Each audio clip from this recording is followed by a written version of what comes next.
A tall man stands before the wall of screens. Their faint blue glow sparkles off his cool, gray eyes. His hands are at his sides, the left hand on a walkie-talkie, the right hand on a set of keys.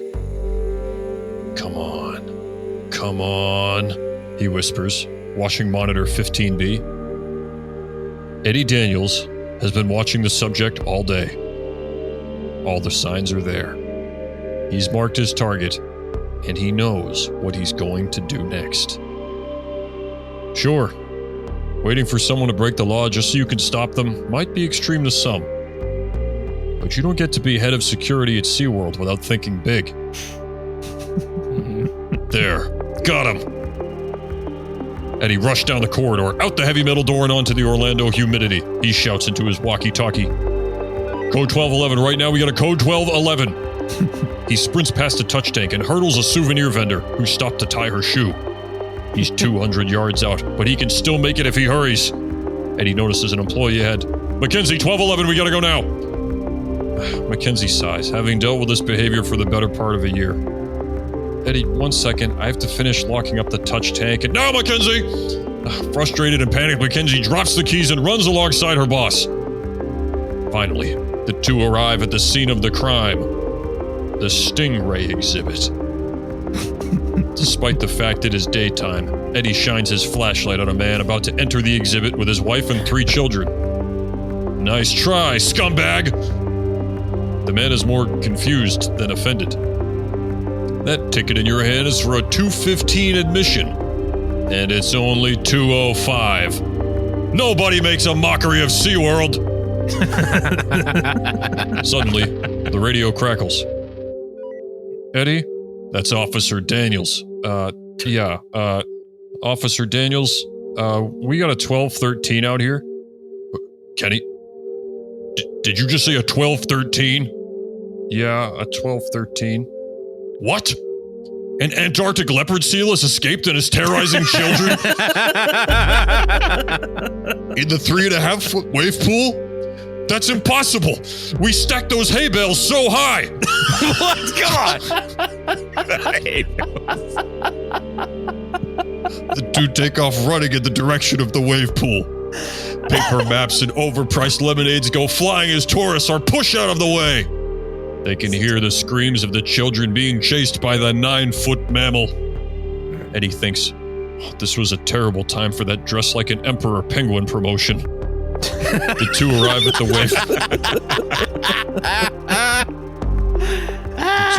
the wave pool and Mackenzie speaks up.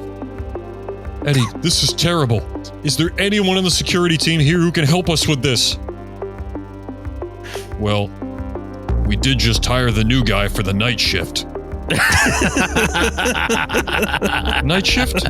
Don't you mean evening shift? It's only 2 p.m. No. That's when they heard the distant metal clanking, growing louder and louder. They both turned to see UFC and WWE World Heavyweight Champion Brock Lesnar in a historically accurate suit of armor. He carries a broadsword and a shield. Eddie notices he is also wearing a necklace made out of orca teeth. Wait, where did you get that? Brock Lesnar ignores him and wades into the water. The two giant mammals stare each other down as Brock whispers, well, you just sealed your fate.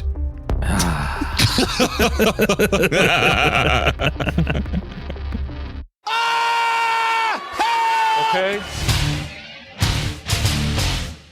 Oh yeah, baby. We're back in the Broctagon. It's Sean, it's Cam, it's Aaron, and you might have noticed another sultry sound in the cold open. It's our boy, Mike.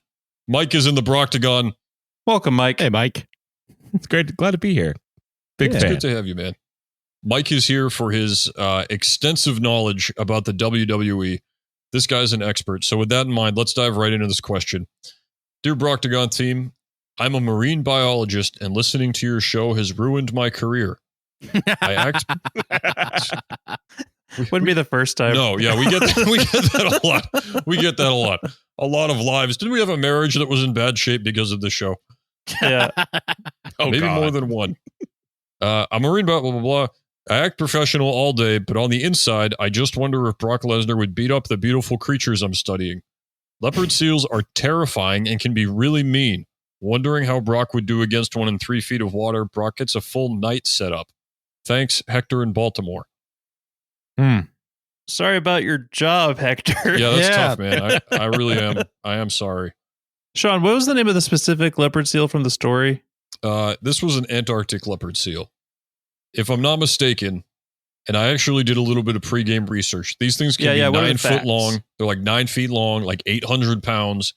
The worst part is they are actually super mean and aggressive in real life, and they have these really sharp teeth and like a snout. Like, they are perhaps the most correctly named of all the mammals. Like, that is absolutely a leopard seal. They hunt penguins, birds. I think they'll go after like little like deer, fawn, and like baby moose. Or no, I guess there's no moose in the Arctic, but you know what I mean. Like, I just saw a picture of one like flipping up a penguin in the air so he could catch him in the air. You know what I mean? That's brutal. They're killers. They're killers, and they're big. Like 9 feet long is insane. And what's worse is this was all narrated by Tom Banks, and they put this on National Geographic. Yes. It should have been so peaceful. Not even Tom Hanks could redeem that. Brock Lesnar is wearing a suit of armor, yes? Yes, a full suit of medieval armor, and the water's 3 feet deep. So is it cold? No, it is. Okay. It's a wave pool that you would have in an Orlando theme park. So it's meant to be temperate for children and the elderly. And he doesn't have any other weapon. He just has the armor. No, he has a shield and broadsword. Oh my gosh. Oh, okay. Yeah, no, he's got a legit chance. Yeah, me too. I don't want to say it yet, but can there be some other stipulation on it? Like there's like an annoying lifeguard that won't let him like go fast or something. You know what I mean? You know what? Fine. I will give you this. To better approximate the hunting conditions of a leopard seal, which is a bunch of ice on top of the water, we'll say that someone poured a bunch of bubble bath into the pool. So the whole thing is coated in bubbles. Yeah. Okay. And it's a wave pool. So there's motion, there's bubbles. It will be harder for Brock to detect the seal.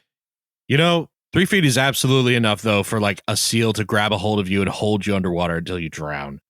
Absolutely. You got to see the teeth on these things, man. Leopard seals are no joke.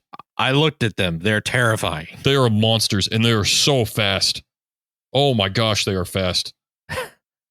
It's honestly, when I see this stuff, I completely understand why back in the day, like the old-timey sailors thought they were like sea dragons and mermaids and stuff.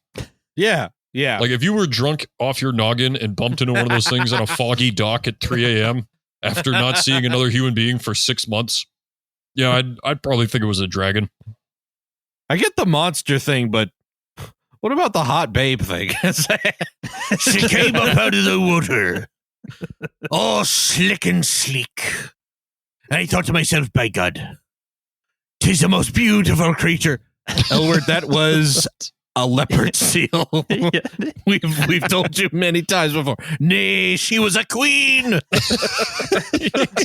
There was just one guy propagating this stuff, and everyone else was being completely rational. The captain's like, she be in my quarters right now. And everyone just hears like, arr, arr, arr, arr, arr. Captain, you gotta open the door. 'Tis the language of the mer people.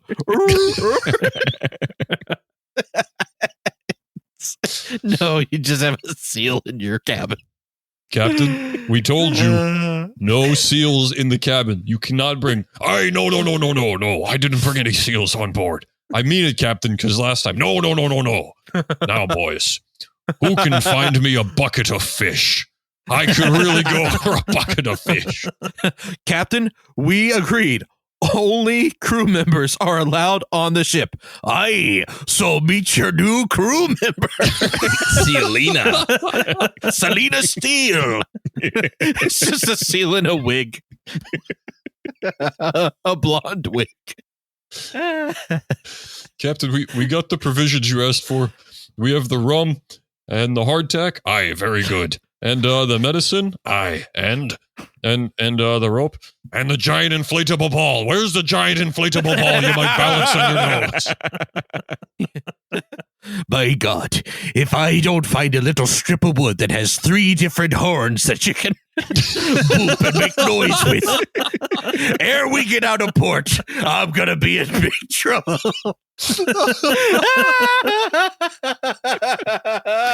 Serenade me, Selena.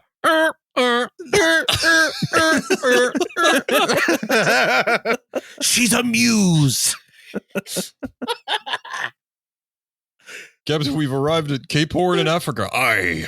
Now who's gonna go out there and shoot me a penguin? It's very important we get a dead penguin in me quarters.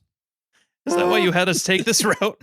Yeah, Captain, we just had to go from Baltimore to Toronto. Why did we have to stop in the South Pole?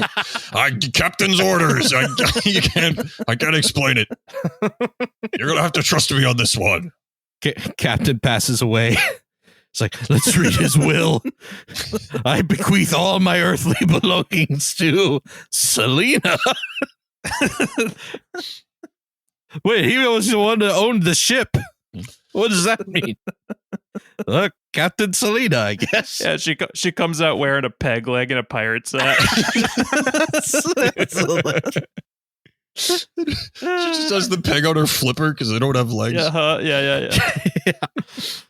But I like it more if, like, she's actually a really good businesswoman. Well, Captain Selena, it turns out you're very astute importer of wares. It's like, yeah, you know, it'd be hard to negotiate with a seal. They say Captain Selena's got a man in every port. So slowly it just like goes the other way. Like every seafaring man just becomes in love with her once the captain's gone. To make things a little more interesting, what if there was a pirate ship in the wave pool? With Pirate the ship Jolly in the Roger? wave pool? Okay. All Like right. like a small one? You're Yeah, just saying so like a platform that they can get on to fight? Yeah. Oh, okay. Or is it just like they're also being attacked by pirates? They end up forming an alliance. You know what? Yeah. Hey, it's like, Selena! you'll not steal me bride from me. I want no part of whatever this is. A likely story. Brock's just in like, he has like a floaty and like zinc on his nose. He's just like, what the hell? This is the first episode in history where instead of picking a number, it just ends with Brock Lesnar standing confused while a pirate tongue kisses a seal in front of him. You know what? We all lose. Yeah, we are today's losers. Honestly, yeah, I think we just say, no answer. Brock, unable to interrupt bizarre yet very true love, leaves the fight, neither winning or losing. Whatever happened to Captain Ahab? He settled down. Yeah. He settled down all right. That was the first classic book that I read as a kid that I was just like, yeah, this absolutely rips. This is the coolest book ever. Really? 20,000 Leagues? What are you talking about? No, Moby Dick. Oh, yeah. Dude, that is the best book. Like, Really? this guy hates a fish so much. It's awesome. See, I've heard it not be described as fun to read. It's very boring. Okay. No. You Oh, guys no, I'm disagree. sorry. I'm thinking of The Old Man in the Sea. Never mind. Oh, okay. Dude, Moby Dick is the best. This guy, it starts off, and this guy's like, I need a job in a whaling boat, and he gets a job in this whaling boat, and everyone's like, hey, you're going to like working on this boat, but there is this one thing. Our captain really hates this one whale in particular. Is this He's Call like- Me Ishmael? Yes. Okay. Yeah. And he's like, oh, so like that's why he kills whales because he hates them. And they're like, no, buddy, you don't get it. Like one specific whale in the entire ocean, this guy really wants to kill. And he's like, okay. And then they try to kill the whale and they try to kill the whale. And then this like scary soothsayer guy is like, Captain, you should stop trying to kill this whale or you're going to die. And he's like, no, I'm not. Shut up. And then he spears the whale and then his leg gets caught in the rope and he gets pulled down and then his dead body is pinned to the whale. And then the whale goes down and then the whale comes up another time and they're like, is that the captain's dead body stuck to a whale? And everyone's like, yeah, it is. And then he's like, oh, that was weird. And then he gets another job somewhere else. It's an incredible book. It's an incredible book. It is aged remarkably well. Welcome to Aw Shucks Oysters. How many oysters can I get for you? Yeah, normal shifts, you get a break you get 30-minute break every 4 hours. But there is this one oyster that the manager's been looking for. No, not again. The equivalent of that is the manager of this one Burger King hates this one cow really specifically.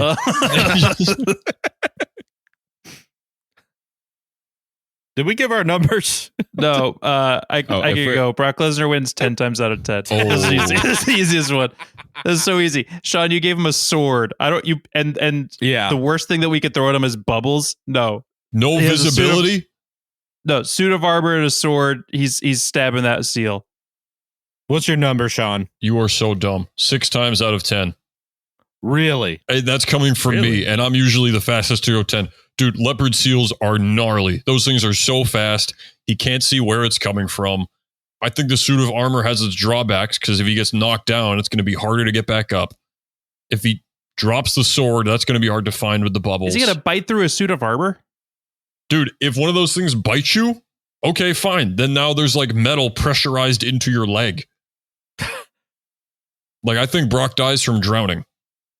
This is not as easy as you think. Dude, think of like I a didn't really think about fast drowning.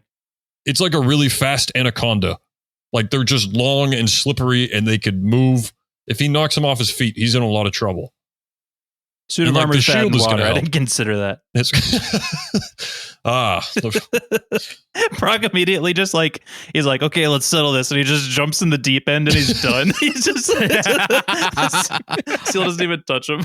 Yeah. Honorable fight then. He just falls face forward. There's just a bunch of bubbles and then silence. Seal's 30 feet away looking for him. So that changes your answer, Aaron? No, Brock Lesnar 10 times out You of are 10. you are so wrong. You are so wrong. Cameron, what's your answer? Well, I want to hear yours, Mike. I want to hear what you think. with the bite, and Sean brought up a great point. I'm gonna go 9 out of 10. I was also 10 out of 10. Okay. But with the armor, the legalities of the armor, it's rocky, but Brock's got it. I'm with you, Mike. I thought 9 times out of 10. I cannot believe you guys right now. Aaron, if you say 9 times out of 10, we can have a no-chos, bro. That's a Nueve Niños. The Nueve Niños. Nueve Niños. I like it. Yeah. Do you agree, Aaron? Okay, but I don't think that the seal beats him. I do think it's him just jumping into the deep end. Yes, I think Losing that's at his own accord. the suit of armor is definitely more of a liability in this case than I think. Sean, you want to join us at Nueve? Absolutely not. It's 6. You guys Turn it are upside dumb. down. Turn it upside down. You're You in the guys are Nueve idiots. Niños. You Play the guys song. You guys are so dumb. I hate Sean, that the do we have a song is guest next playing. week? Yes, we do. All of you are wrong. Another great episode of the Proctagon. Thanks so much for joining us. Sean, that's Cam, that's Aaron, that's Mike. Mike is the all-time WWE expert at... we're out of time, sorry. So you do not want to miss next week. It's going to be a great episode. Philadelphia Flyers mascot Gritty is coming on the show. Wow. Gritty's here. Wow. He's here promoting his new book, The Darkest Light. The Unrepentant Genius of Charles Manson. Oh my God. No, we can't do this. Gritty, what is wrong with you? You can't write that book. That's horrible. We're not having him on. bestseller. We're not. It's on Oprah's Books of the Summer. Why? What is happening? She wrote the foreword. Oh, Wow. man. That's despicable. That was a good one, Sean.